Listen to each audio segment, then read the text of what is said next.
Not a sperm donor, moreover a black hero. Planted love seeds to breed beyond zero, beyond male, biological fact. Intact on track to man right and exact. Ever since I could remember, wanted to be like you. Taught me something better, stand on my own too. Proceeded to reinforce about my two, till two was ready to carry the weight of my two. That I could be, what I desired. You didn't tire, supporting my fire, or whipping my ass quick fast, run out of hand. Hated you then, now I'm a better man. Don't be down with lip flapping kind. Word to flesh, manifest, get my shine. Kept teaching lessons till put to rest. And on your last breath, told me do my best. Peace and blessings. That was the first verse of a song that I wrote for my father.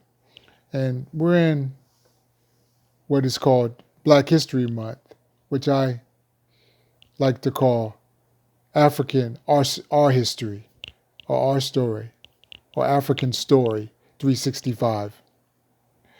And as we and most people are celebrating famous people and others who are heroes that are becoming famous, some obscured people that we didn't know about, I think it's also important to highlight people who are familiar to you, that you know, family members who have done something in their lives that affected people profoundly. So my installment would be my father, who profoundly affected me into the person I am today, as well as my mother. Always shouts to my mom, who's still gracing my family as the matriarch of the Williams, Smiths, and clan, Kelly clan. I'm going to say clan, family. But today it's about Pops. So reason I bring him up, I think about, as you heard the verse, on his last breath, he told me to do my best as he passed and transitioned with the ancestors. But what he did and affected me profoundly as a child, when I was in elementary school, I could recall us doing exercise. My father was in the Army, and I'm going to digress for a moment, give a little background. Was in the Army, and we were blessed to travel throughout the United States from the East, West Coast, as well as in central Kansas, South, lived in different places, lived overseas in Germany, lived in Hawaii and such. And while he was in service, 25 years, Vietnam War veteran, and while in Vietnam, he earned a Purple Heart and a Bronze Star Medal. And never talked about that. Was not a braggadocious type of man. High school education, spoke simply, but simply profound. Say things, and it just made you like, it's like E.F. Hutton. It reminded me of that old commercial. Like everyone else, he had his challenges. Like all of us, that's one of the purpose of being in this carnation, is to navigate our challenges to become one in harmony with the God force within us. But his effect on me was profound to where, now I'm going to bring it back up to elementary school, I can recall, and we were doing a assignment on heroes.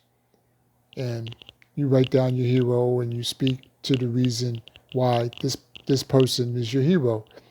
And most of the children in my class named athletes, entertainers, and I'm thinking, like, who's my hero?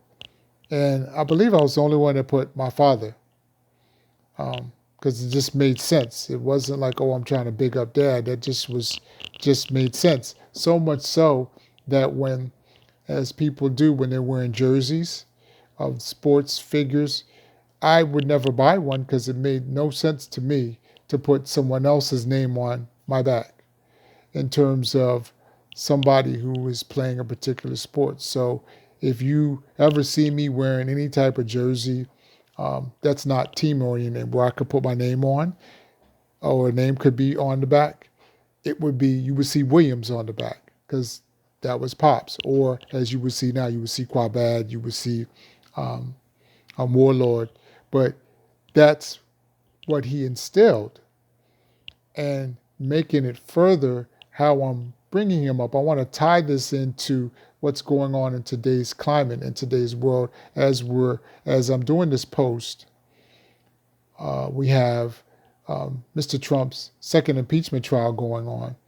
And it's just interesting to me, just the dynamics to watch, that even before the trial, you have those who are from the Republican Party, a number of them saying, well, it really doesn't matter what is presented by the Democrats, we're not going to convict, which is their choice. But then as they go into analysis, I'm seeing analysis from not just, quote, the liberal stations, but from the conservative stations, that a number of those who will vote to acquit or they're doing it not based upon that they feel that he's guilty, but it's based upon Mr. Trump is guilty, but they're doing it based upon trying to tap into the following of those who voted for Mr. Trump in this recent election, for their aspirations, their political aspirations, either to keep their senatorial seats or for some of them who will be who have aspirations to run for president in 2024, which is quite interesting. And the reason how I'm tying it, I just want to give that food for thought, let that sit there, and here's how I'm going to tie it. So I'm going to go back to my father. He always taught me to, son, speak the truth. Speak truth to power. Do what is right. Even if we fall short, try, if you can, go back to rectify that. And the story that sticks, that kept resonating in my mind as I've been watching the proceedings, was we were in Germany. My dad was stationed in Germany. At this time, I was 11 years old. And he was a first sergeant, enlisted man. And on our base, shout out to Gelnhausen, it's now closed down. But we, on our base, had very good athletic program on the different levels. The Bantam, which I was at 11, our older group of teenagers.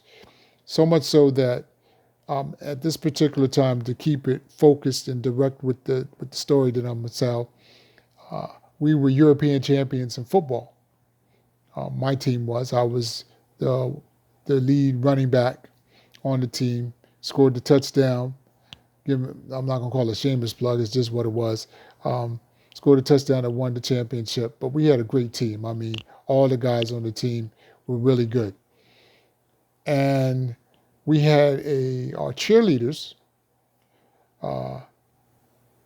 was headed by this young lady, this little girl whose father was the base commander. And reason she was just really good. She was a gymnast, so she would do all these flips and such. And if anyone knows anything about the military, for the most part, and I don't know if it's still the same now, but the enlisted and the officers, people really didn't fraternize is the word that they use. You know, you see each other, hey, you salute, all that, if you were in the ranks. But the children, we dealt with each other in school, but we really just didn't play with each other because you had the housing area for the officers and the housing area for the enlisted. So when it ended up happening, because we were so good in winning, pardon, my papers are falling, my folders, so give me a second. We were so good and we had won these championships that the base commanders, he's got bragging rights amongst other base commanders, so the children played. So one particular day, his daughter and little brother, and we were all around the same age, the cheerleader, and it was so profound, I can still remember the names. Her name was Judy Shadrew, so it was Commander Shadrew, and her little brother, who was younger than us, were playing with us in the enlisted housing area. And as we were playing, And we all got along. Winning does that. So we all got along.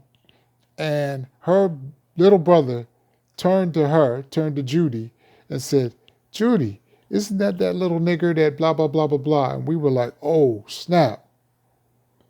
So immediately, and most of us were black and Latino and wanted to smash kid. So I was one of the leaders of the group. So I'm like, yo, we too big for that. We can't jump on him. But me, in my mind of equality, it was like, let's find a kid his size to beat him up. So as we were doing that, there was a woman somebody's mother who was watching us play. She stopped all of that. And then it got back to the base commander. So there was a big meeting that was held in our youth center.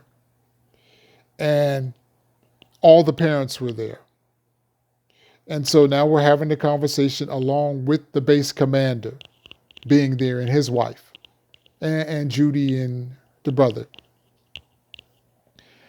As the conversation was going, and it was civil, the base commander was saying what he was saying, but what I will always remember is this. He stated that he said, I don't know where my son got this from. Some of my best friends are black. Now, I'm 11. That meant nothing to me. But again, what stood out for me was my father said, excuse me, sir, all due respect,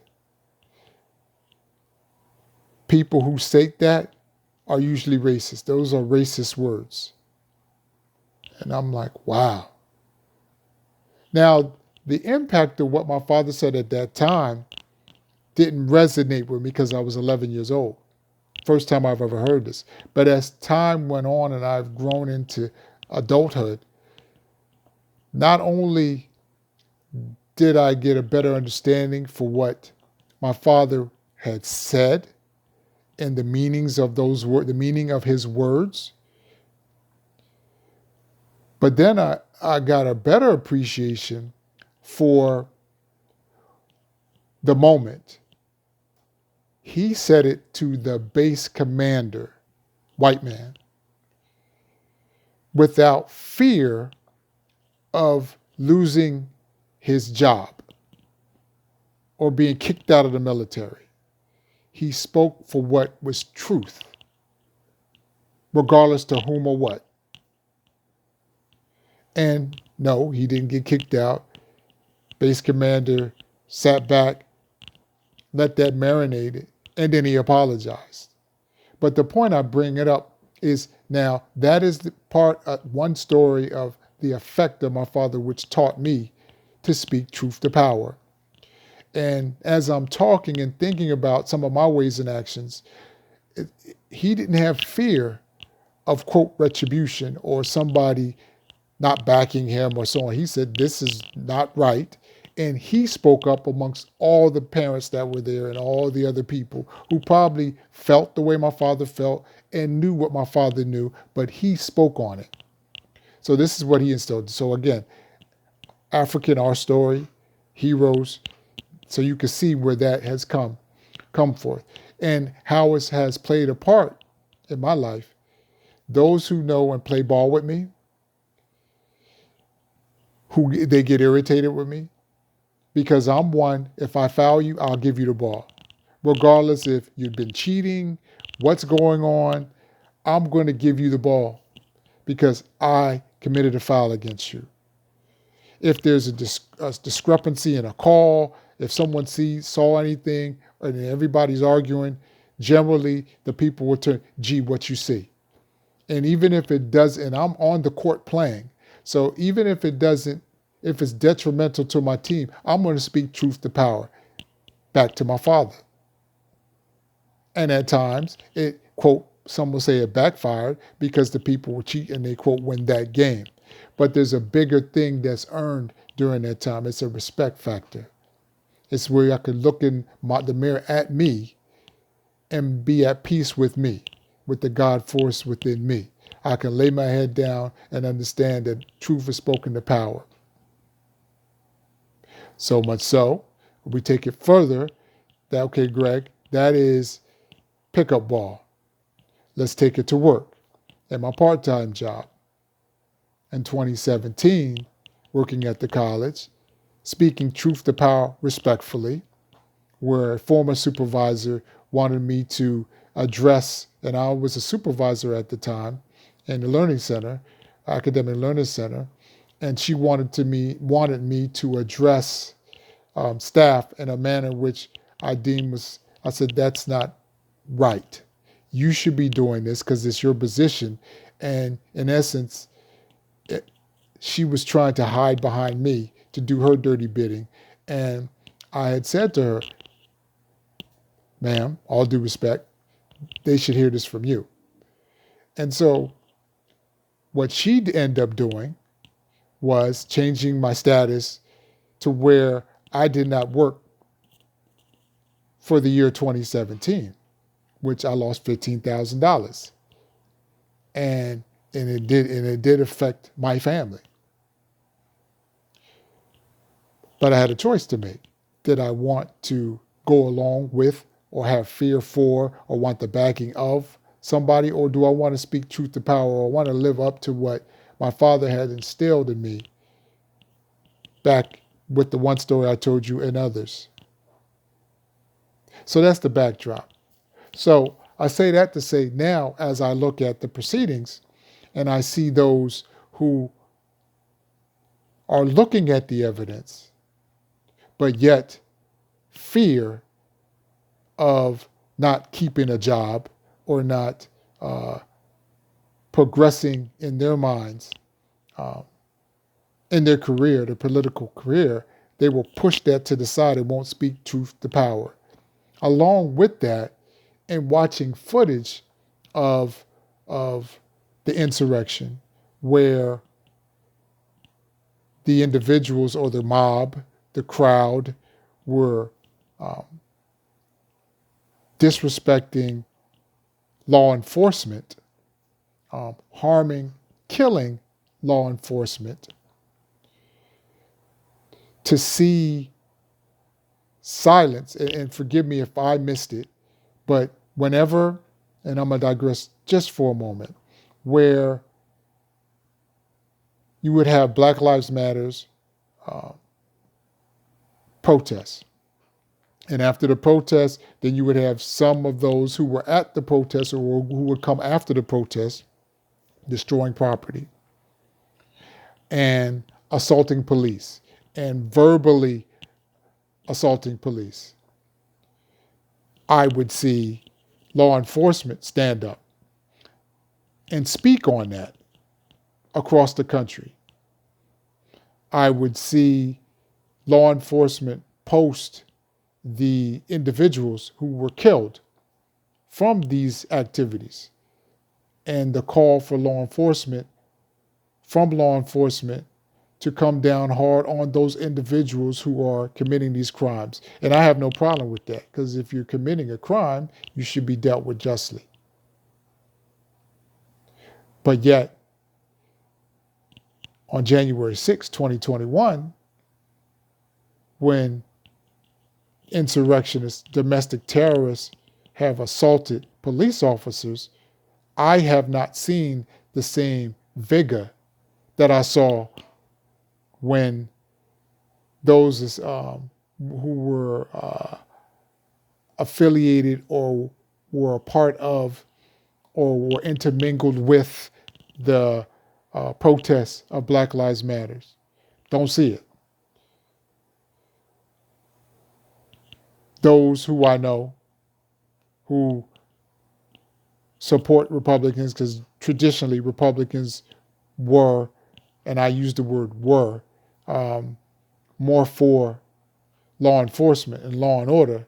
Obviously, under the party of Trump, Republicans, they're not with law and order, because you saw what happened January 6th. And again, I say I hear crickets. I hear no one saying anything.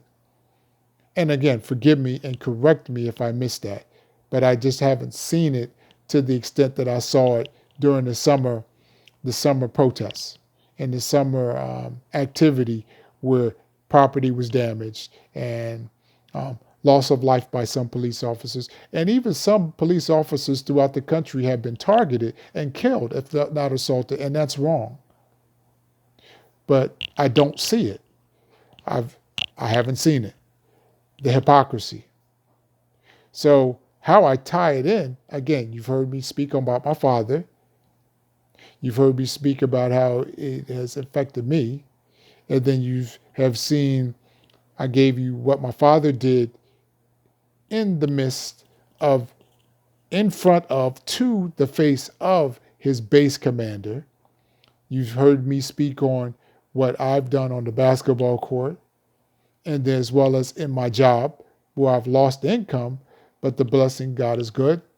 The essence is great, to where I've been blessed to have people then fight for me to get that job back at a better position and a better pay. So no, you don't make up for it. I haven't made up the 15,000, but I've been blessed to be able to work, and currently working during the pandemic, and that's a blessing. And that's how the essence moves when you're in harmony with that. So that's a blessing. All praises due. So I say that to say, for those who will see wrong and know the truth, but yet won't speak to the truth because of fear of something, fear of job, fear of others ostracizing them because they have the courage to step up. And it makes me think, you can't serve two masters. Who you down with? If you down with and you call yourself Muslim, if you call yourself Christian, if you have any spiritual, not inklings, but spiritual way of life that you speak on, then where's the fear? It's the fear of, it seems like the fear of being targeted by Mr. Trump or those who follow them, or your profession. You won't speak the truth to light because you're fearful of some sort of retribution, but yet you're supposed to be spiritually grounded. That I don't understand. And that's the reason I gave the examples early, because it's easy for one to speak on something, but yet they have no receipts to back it up. Like, what have you been through? Well, I haven't been through anything, but you're wrong. Well, you haven't walked the walk, so how are you going to talk, bro? But I just gave you that so that you could see. So I want to put that all together in this period of time that we are celebrating those who are of African descent. In the midst of being in this period, which, as I've said before in other posts, that by being as an educator, this is a great time to be educating, because we can see the nuances of government and how it works. So, speak truth to power. African Ourstory. In the midst of Black history, speak truth to power. Side with truth. And even if what you thought was true, you find out later it wasn't true, then you adjust and be in harmony with truth. So it's very easy. I'm not on a Republican side or a Democrat side. I'm on the side of truth. And then I seek to see who's on the side with that. And those are the ones who are aligned with me. It's really simple. To me, that is. But again, I have had and have great examples in my life. I've been blessed with that from Pops, who I'm talking about now, Papa Doc, the original, and Mom, and extended family members who are walking the walk and doing so they're able to talk. And when I say family, not only blood, but the spiritual family who I call my brothers and sisters. So peace, one love, Wakanda forever. Stay healthy. Get some vitamin D. It's cold out there in the East Coast where I'm at, but every time you can, get up there and get some sun. Laugh a lot. Hotep.